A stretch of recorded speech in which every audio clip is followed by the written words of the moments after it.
Good morning class 12th students. So this is your subject physics, chapter number 11, that is dual nature of matter and radiation, and lecture number 3.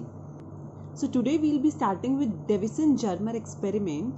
So Davison and Germer explained the wave nature of slow moving electrons. Okay, so they took moving electrons and they proved that those electrons were having wave nature. Okay, so for that experiment they took a electron gun, a nickel crystal and a rotating detector. Okay, so now what happened in this experiment? First of all, electrons were ejected from this electron gun, and as you can see, the nickel crystal is kept just in front of this electron gun. So therefore the electrons that are ejected from the electron gun will fall on this nickel crystal.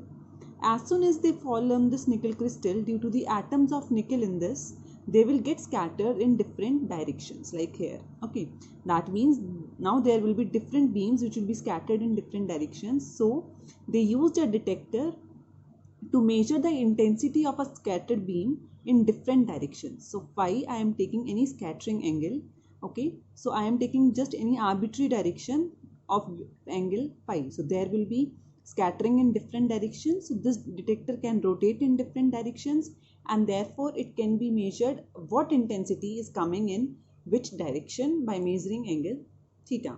So when this experiment was performed, it was found that at a particular angle phi, the beam, or you can say the intensity of the beam, was coming to be maximum. So therefore a graph was plotted between scattering angle and the intensity of scattered beam, which was like this. So a graph is plotted between intensity of scattered beam and the angle phi. So it was seen that approximately phi nearly equal to 50 degrees, the intensity of the scattered beam was found to be maximum, and the graph was coming in this shape.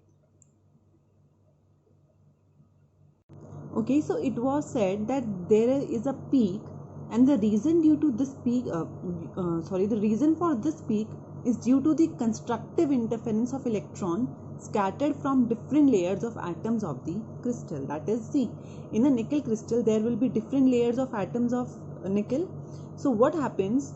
There will be constructive interference of electrons that are scattered from different layers of atoms of the crystal, and due to this constructive interference we are getting a high or maximum intensity, and this means diffraction of electrons is taking place. And as I told you earlier, diffraction or interference can only takes place because of the wave nature. So this experiment proved the wave nature of these electrons. Okay, now I'll be discussing some questions based on the topics that you have done in previous lectures. Okay, so the first question says an electron, alpha particle and a proton has same kinetic energy. Then you have to tell which one will be having largest de Broglie wavelength. So in such questions, what you will do, see, you have to tell which will be having largest de Broglie wavelength, and kinetic energy is same for each particle. So what we will be doing, we will be calculating lambda first of all in terms of kinetic energy, and then we will see which terms are constant and which terms are not constant there. Okay, so for that, first of all, I have written the formula of kinetic energy, that is half mv square, and as you know, de Broglie wavelength is defined by h upon p, or you can say h upon mv. Now look clearly in the first equation, we will be calculating p from here, that is this value, or you can say this value. So to calculate mv from this, we will be multiplying and dividing by m. Okay, so k, kinetic energy, I am denoting it by k, equal to half m square v square upon m. Just multiplying and dividing by m. From here, m square v square will come to be 2mk, or you can say mv will come to be under root 2mk. Now lambda is h upon mv, so lambda is h upon mv is this, that is under root 2mk. Now you can clearly see h is a constant, 2 is a constant, and kinetic energy is also given constant for all the three particles. That means lambda in this case will be inversely proportional to square root of mass. Now as you know, electron has the smallest mass out of these three particles, so it will be having largest de Broglie wavelength, and your alpha particle has maximum mass from all of these, so it will be having least de Broglie wavelength. Okay, so remember this, that your alpha particle has a charge of +2e and it has a mass of 4 times as that of mass of a proton. Okay, charge is +2e and mass is 4 times as that of proton. So in this question, obviously the mass of the alpha particle is highest as compared to electron and proton. So therefore, for alpha particle, you will be having lowest de Broglie wavelength. Okay, so here is another question. The question says a proton and alpha particle are accelerated through same potential. Then you have to tell which one will be having larger de Broglie wavelength and which one will be having less kinetic energy. So again, to calculate this, first of all, we will be calculating the de Broglie wavelength here in terms of potential, because here potential is given to be same for each and every particle. So as I told you, alpha particle has a charge of +2e and its mass is 4 times as that of mass of proton. Okay, so now as you know, kinetic energy is given by half mv square, and the formula of kinetic energy when the electron or any particle is accelerated through a potential difference of v, then it is qv. So here we can write down qv will be equal to half mv square. Now again, if you divide and multiply by m here, m square v square upon 2m. Now from here again calculate mv. So mv will come to be under root 2m qv. Now as you can clearly see, momentum is here in terms of potential. So now put it in the formula of de Broglie wavelength. So de Broglie wavelength is h upon mv, and mv is under root 2m qv. Right?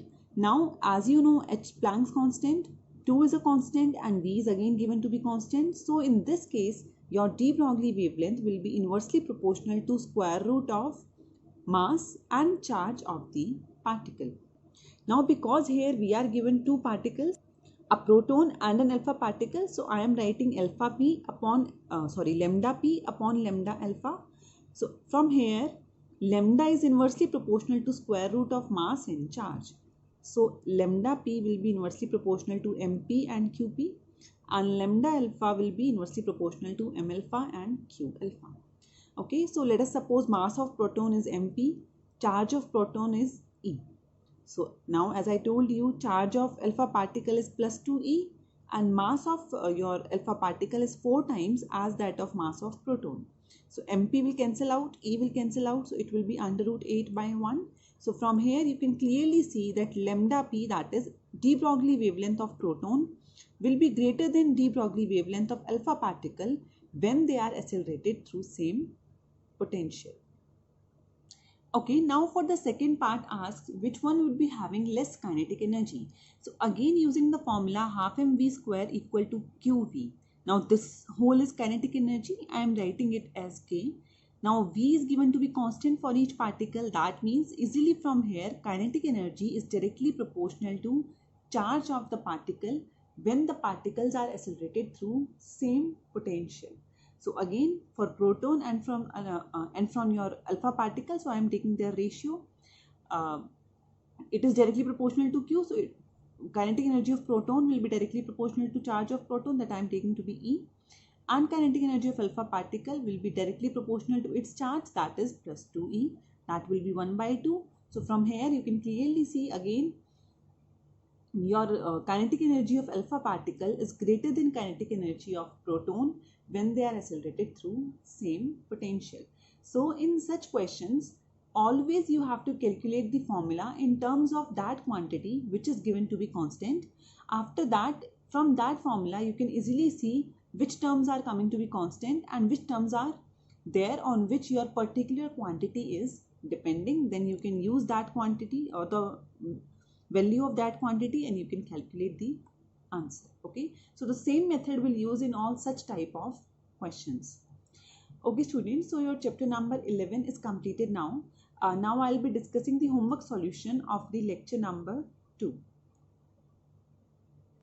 Okay, so first 10 questions were given to you. All the questions were formula based questions, so I hope you must have done all those questions except question number 5. There is something in that question, so I'll be discussing question number 5 here. Okay, So the question says the energy flux of sunlight reaching the surface of the earth is 1.388 into 10 to the power 3 watt per meter square. First of all, can you tell me from this line what is given to you? See the units.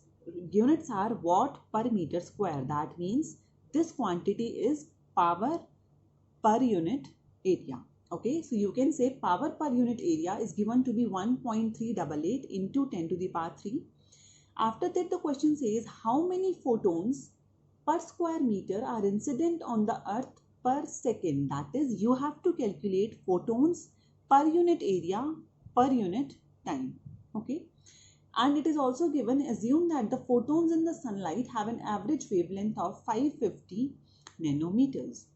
Now, first of all, we will calculate a small formula for number of photons per unit time, per square area. Okay, so for that we will be using the formula of power, which is work done upon time taken. This you all know.